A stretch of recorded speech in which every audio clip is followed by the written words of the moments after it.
très bien, je propose que nous commencions cette 6e table ronde intitulée « Témoignages d'établissements étrangers » dans ce lieu magnifique.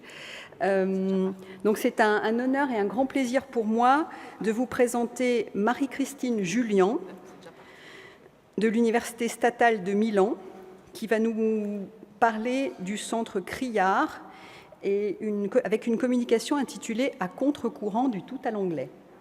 Merci.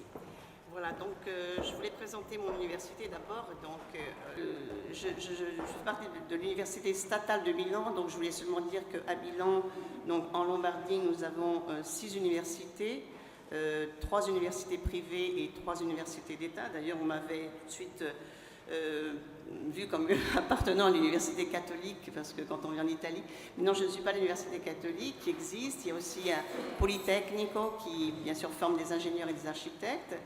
Il y a une université de communication privée, et puis nous avons 3 universités j'ai oublié la Boccone qui est privée, Boccone privée, Yulm privé, Cattolica privé, et puis le Politecnico qui forme les ingénieurs et les architectes, et 2 universités d'État, la Bocconi et la statale. En réalité, on s'appelle l'Università degli Studi, mais on nous confond très souvent avec l'autre université d'État. Voilà, donc je voulais présenter rapidement la politique de mon université et peut-être une alternative à cette politique. Donc, notre université se présente effectivement quand les objectifs et les diapos qu'elle présente à l'étranger, qui sont généralement bien sûr rédigés en anglais. Elle se présente comme la plus grande institution universitaire en Lombardie, ce qui est vrai, nous avons plus de 66 000 étudiants, une activité de recherche intense vouée à l'international, une haute qualité de l'enseignement, en lien avec les exigences du monde professionnel, et surtout, bien sûr, l'université tient beaucoup, nous sommes la seule université italienne figurant parmi les 23 membres de la Ligue européenne des universités de recherche. Alors, j'ai commencé par montrer un petit peu les rankings, parce que comme dans notre université, bien sûr, on y tient beaucoup à ce tout à l'anglais, en pensant qu'on va avoir une bonne position dans les rankings. C'est pas, à part Taïwan, vous voyez, Taïwan, on est dans le monde à position 108, donc on n'est jamais avançant. Avançant, c'est bien, j'ai vu qu'en France, il y avait 4 universités quand même qui étaient avant les 100 premières. Nous sommes parfois, par contre, dans le ranking de Taïwan, en 3e position en Italie, et puis Leiden, 4. Par rapport à l'Italie, on est assez bien placé, dans le monde, beaucoup moins. Ils n'ont pas fait les statistiques sur l'Europe, parce que sur l'Europe, ils ne les ont pas faites. Donc, on a fait une comparaison entre la position dans le monde et en Italie. Alors, quelques chiffres. Nous avons donc, comme je vous disais, 66 610 étudiants inscrits, 67 licences et 57 masters. 2111 professeurs, donc c'est une grosse université. Et nous avons 8, j'ai marqué 8 plus 2 facultés. En réalité, nous avons 8 facultés et 2 écoles. Et moi, j'appartiens à une école. Nous avons 2 écoles parce que ces écoles sont plus petites et généralement ont une seule filière, donc un seul curriculum, enfin une seule filière, disons, et un seul département. Et nous avons 33 départements. Alors, ce qu'il faut dire, c'est qu'en Italie, avec la réforme Gelmini, qui a été une catastrophe d'ailleurs, les facultés ont perdu l'importance qu'elles avaient auparavant. Et donc, ce sont les départements qui gèrent tout, qui gèrent aussi l'aspect financier, la recherche, etc., la didactique. Et le rôle des présidents de faculté, moi j'ai été présidente de faculté pendant 3 ans, en fin de compte, on coordonne, on a un rôle très, très, très secondaire, voilà. Alors, le tout à l'anglais, alors peut-être avant de parler de tout à l'anglais, nos domaines d'études principaux, nous avons le droit, l'économie, les sciences sociales, les sciences humaines, bien entendu, la médecine, et puis nous avons pharmacie, vétérinaire, sport, sciences et technologies. En fin de compte, disons qu'à part l'architecture et les diplômes d'ingénieurs qui sont priorité, non, disons, ce sont les Politecnici en Italie qui gèrent cela. Nous avons plus ou moins tous les domaines qui sont représentés. Alors, dans cette diapo, j'ai essayé de voir un petit peu ce qui se passait, parce que je suis un petit peu critique par rapport à la politique d'internationalisation de mon université. Disons que, nous avons effectivement 21 parcours de formation entièrement en anglais. Le problème, c'est qu'ils ne s'adressent pas seulement à des étudiants étrangers, mais aussi à des Italiens. Donc ça, c'est un petit problème.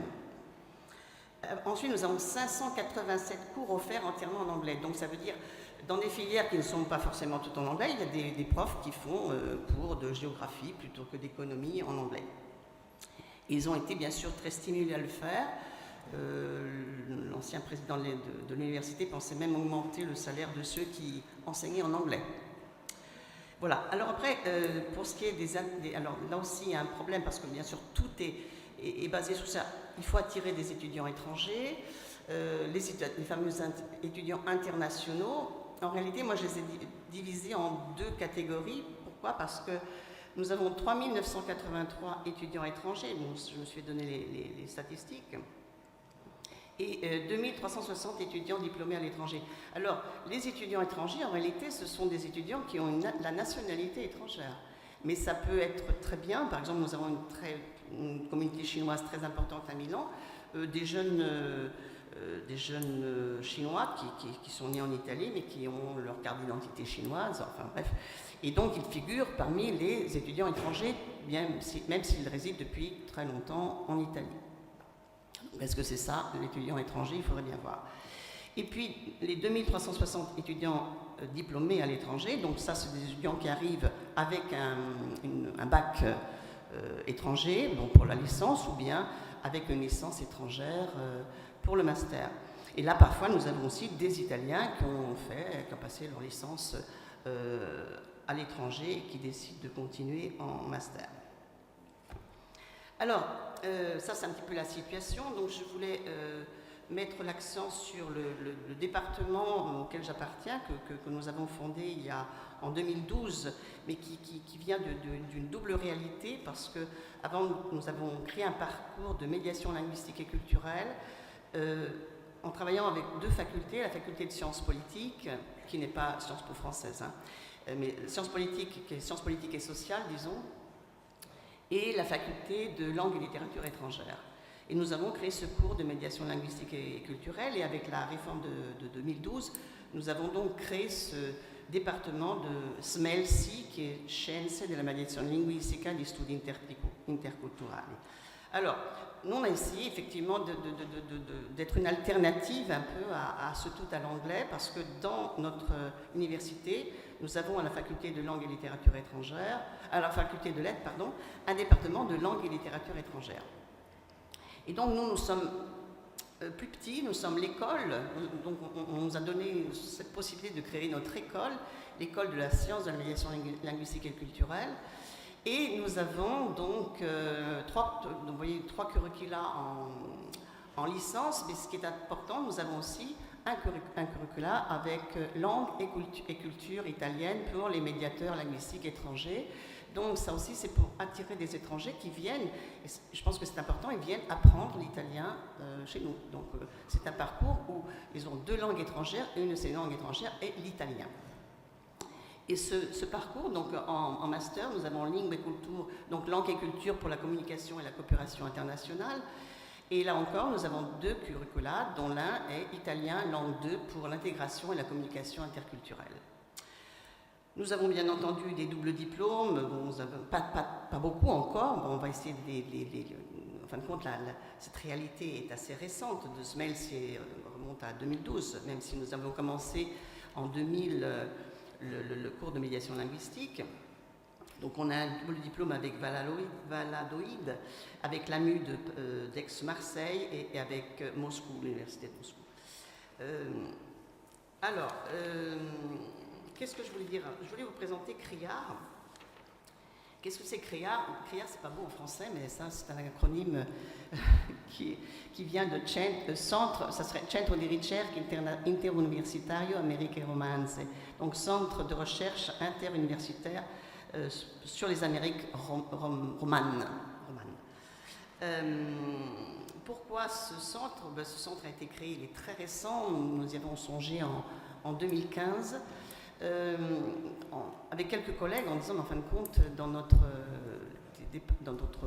département de Sciences de la médiation linguistique et culturelle, C'est encore l'anglais qui domine, bien sûr, parce que c'est effectivement parmi les étudiants, ce que j'ai oublié de dire, ont quand même, ils peuvent choisir, ils ont 2 langues obligatoires, et ils doivent étudier aussi les cultures respectives de ces langues, hein, pas les littératures, et ils choisissent leur binôme. Hein, c'est-à-dire qu'ils ont 2 langues obligatoires, parmi un binôme de 9 ou bien de 10 si on pense aussi à l'italien pour étrangers. Donc on a comme langue les langues traditionnelles, anglais, espagnol, français, allemand, mais on a le russe, on a l'arabe, on a le japonais, on a le chinois et le hindi. Et ils choisissent leur binôme, hein, donc ils peuvent bien faire japonais, chinois, etc. Mais c'est certain qu'il y a encore beaucoup d'étudiants qui choisissent l'anglais, malgré tout, première langue, puis après ils ont une deuxième langue qui peut être... Après, ça dépend des choix qu'ils font. Les plus courageux se lancent. Il y en a qui font arabe, chinois. Bon, c'est pas facile, hein, mais il y en a qui le font. Mais malgré tout, dans notre université, quand même, le prestige, il faut faire de l'anglais, quoi. Alors, les autres disciplines, et surtout les langues orientales, sont très fortes maintenant, parce qu'ils ont beaucoup d'aide de leur pays. Par exemple, la Chine est très présente chez nous, avec deux programmes. Enfin, un programme qui est le programme Marco Polo, que peut-être vous connaissez. Marco Polo, c'est un programme qui a été créé entre le gouvernement italien et le gouvernement chinois, pour que des étudiants, bien sûr, chinois viennent étudier chez nous. Hein. Alors, ces étudiants viennent chez nous, nous avons beaucoup de Chinois, d'ailleurs, à médiation. Ils devraient avoir, je dis bien, ils devraient avoir un niveau B1 en italien quand ils arrivent, donc où ils passent une certification dans les consulats en Chine, ou bien quand ils arrivent chez nous. Très souvent, hélas, le problème, c'est qu'ils n'ont pas vraiment ce B1 des Marco Polo. Et puis après, nous avons un centre important qui est le centre Confucius. Et Confucius, bon, travaille beaucoup, ils travaillent très bien, ils font beaucoup de choses. Ils ont beaucoup de conférences, ils font des cours, ils font des tas de choses. Et ils nous écrasent un petit peu, en fin de compte, nous, les autres langues, parce qu'ils ont tellement de moyens, je dirais même des moyens financiers, hein, qu'on n'arrive pas à affronter la situation. En plus, on a un autre centre qui est le CAR, qui est un centre de recherche sur l'Asie en général, donc qui implique le japonais. Aussi, autrefois, les Japonais finançaient ce centre.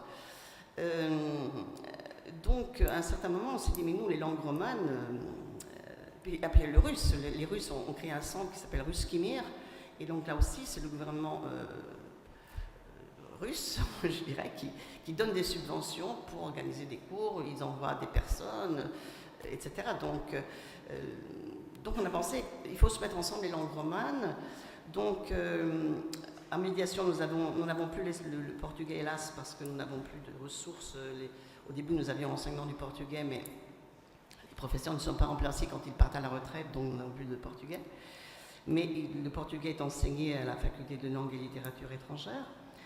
Et donc, nous avons pensé de mettre en nos compétences, nous les profs d'espagnol et les profs de français, avec d'autres collègues, collègues d'histoire et de géographie en particulier, en disant, mais en fin de compte, on a ces compétences-là, parce que j'ai mon collègue de géographie qui travaille sur le Canada, mon collègue d'histoire qui travaille sur la Colombie et la Bolivie. Je dis, mais on va mettre ça ensemble et peut-être qu'on va réussir à montrer, en fin de compte, que c'est important les langues romanes. Et puis, surtout en Amérique, parce que l'objectif, c'est pas seulement l'Amérique, mais c'est l'Amérique, parce qu'on pense toujours que l'Amérique est anglophone, alors que c'est pas vrai du tout, elle n'est pas seulement anglophone. Hein. Donc, on en parlait ça en 2015, fin 2015, automne 2015, et on a parlé avec d'autres collègues d'autres universités italiennes, et on est parti en 2016, en octobre 2016. Et au début, nous avons l'université de Gênes qui a adhéré, donc, avec laquelle nous avons signé cette convention, département de langue et de culture moderne, et l'université de Padoue, hein, le département de sciences juridiques et politiques d'études internationales de Padoue, a signé cette convention avec nous, et Statale di Milano. Et là, dernièrement, nous avons l'université de Salerne et l'université de Palerme qui ont adhéré au projet. Voilà. Alors, CRIAR, c'est aussi...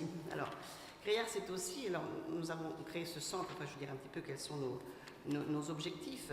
CRIAR, c'est aussi une revue online. On a pensé qu'on avait besoin aussi d'écrire en français et en espagnol, hein, pas forcément en anglais. Donc, voilà, on est seulement on a 2 numéros qui viennent de sortir, et puis on est en train de publier notre 3e numéro online. Et nous avons aussi notre petite maison d'édition qui est Latina Cartonera. Bon, ça, c'est pas tout à fait original parce qu'on s'est inspiré bien sûr de Eloísa Cartonera qui est née en 2003 en Argentine au moment de la grande crise, où les enfants étaient invités à récupérer des cartons un peu partout, et avec ces cartons on faisait des couvertures, on faisait des livres et on invitait les enfants à peindre ces couvertures. Et les enfants étaient payés pour ce travail, et donc c'était en fin de compte une forme de maison d'édition indépendante et libre qui permettait la circulation des idées, la liberté de penser et tout, bien sûr entendu.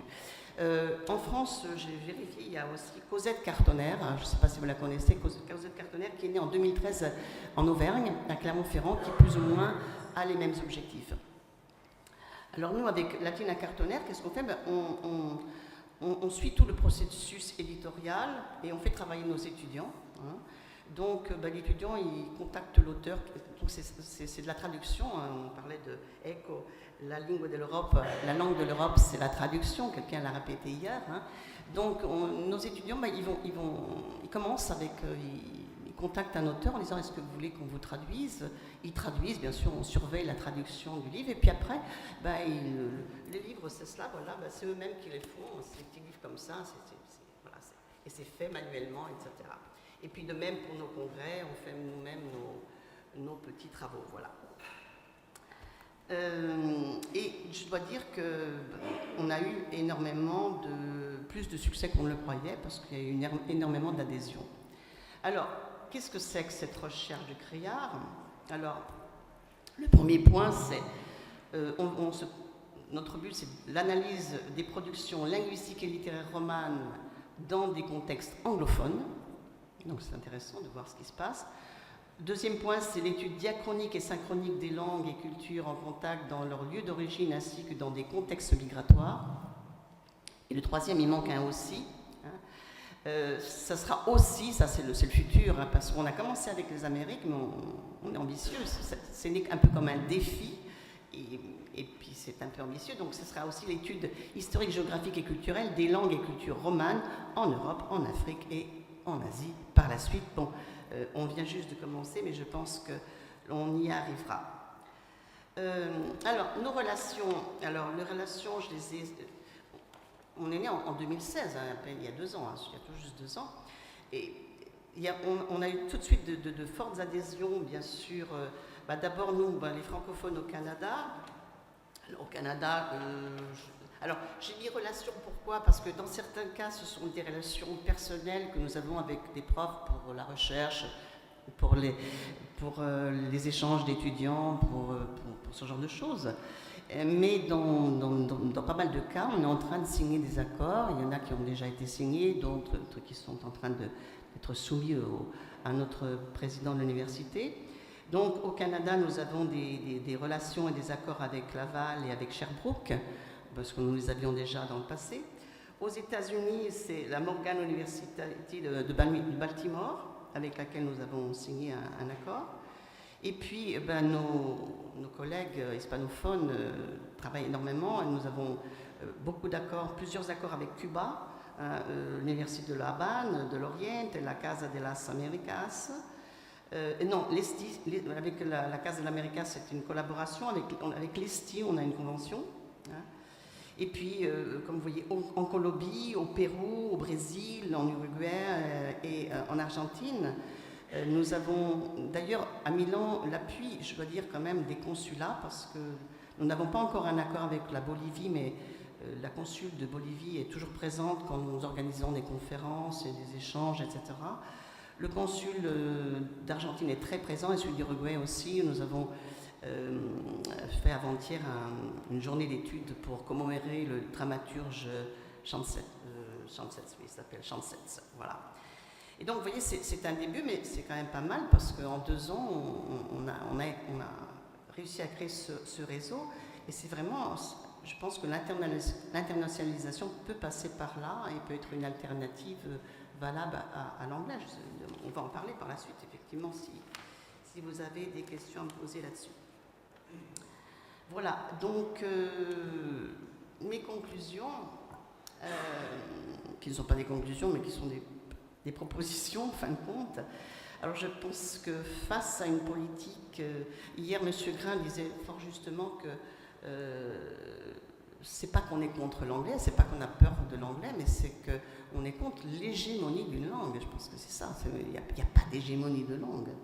Et puis aussi de tout voir à l'horizontale, en fin de compte, parce que je reviendrai peut-être, si j'ai le temps, sur la diapo où j'ai parlé je reviendrai par la suite, mais j'ai marqué aussi X professeurs qui enseignent en anglais, en fin de compte. Hein. J'avais mis un X et je ne l'ai pas commenté, parce que, bon, on a tous les parcours, mais on ne sait pas combien de profs, en fin de compte, enseignent en anglais, parce que il y a des profs qui ont plusieurs enseignements, en licence, en master, et quand ils décident d'enseigner en anglais, ils enseignent toujours en anglais. Hein. Donc on a plus de cours en anglais que de profs. Le problème que je suis passée à autre chose, mais c'est de savoir aussi que il n'y a pas de cours de formation, donc il suffit que quelqu'un dise ben moi je suis capable de faire cours en anglais, il fait cours en anglais, et c'est pas toujours extraordinaire ces cours en anglais. Donc hier je crois qu'on a dit que souvent le prof il a un niveau B2 et les étudiants un A2, B1, c'est pas grand chose ça pour divulguer une science, hein. C'est même très peu à mon avis. Hein. Et moi, j'étais avec des collègues en discussion de mémoire, des collègues d'anglais qui étaient très embarrassés parce que le prof parlait en anglais, on ne comprenait pas grand-chose, et encore moins l'étudiant qui lui répondait. Alors ça, quand même, c'est un problème, et je crois que ça, c'est un problème important, parce que quel est le niveau d'anglais, hein. Et puis pourquoi enseigner en anglais à des étudiants italiens, hein, ça, c'est vraiment aussi sacrifié.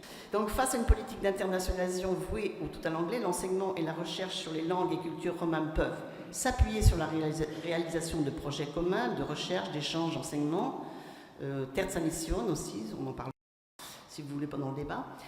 Deuxième point, réaffirmer leur existence dans un panorama académique italien et remettre en valeur leur patrimoine culturel. Et puis enfin, je dois dire qu'avec l'élection d'un nouveau président de l'université qui a pris service le 1er octobre, avec lequel j'ai eu l'occasion de parler de cette journée, il m'a dit que la politique d'internationalisation actuelle entend se renforcer en fixant de nouvelles priorités qui prévoient une plus grande ouverture linguistique, donc accorder plus de place aux autres langues et pas seulement à l'anglais, avec entre autres un service de linguistique d'Athénéum. Je conclus en citant une chère collègue qui nous a quittés et qui s'intéressait beaucoup au plurilinguisme, Régine Logier, et qui affirmait, c'est un texte, un article de 2011 dans un livre qui lui a été consacré, elle disait « Les politiques linguistiques ne sont pas seulement l'affaire des États, elles concernent bien au contraire chacun de nous, et en particulier les éducateurs et les formateurs, prendre conscience de ce devoir et faire déjà un premier pas vers le plurilinguisme et le pluriculturalisme. » Merci.